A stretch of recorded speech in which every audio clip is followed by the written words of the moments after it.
నమస్కారం ఘంటారావానికి స్వాగతం. ముందుగా ప్రధానాంశాలు. ఎబ్సెట్ ఫలితాలు విడుదల చేసిన సీఎం రేవంత్ నేరుగా విద్యార్థుల సెల్ ఫోన్కే వచ్చేలా ఏర్పాట్లు.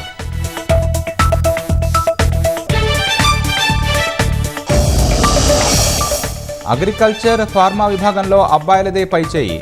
ఇంజనీరింగ్లో పల్లా భరత్ చంద్రకు మొదటి ర్యాంకు.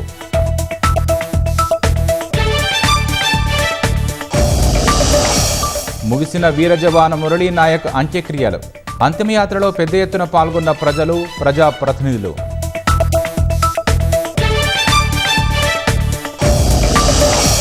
మురళి కుటుంబానికి 50 లక్షలు, 5 ఎకరాల భూమి. వ్యక్తిగతంగా 25 లక్షలు సాయం చేస్తానన్న పవన్ కళ్యాణ్.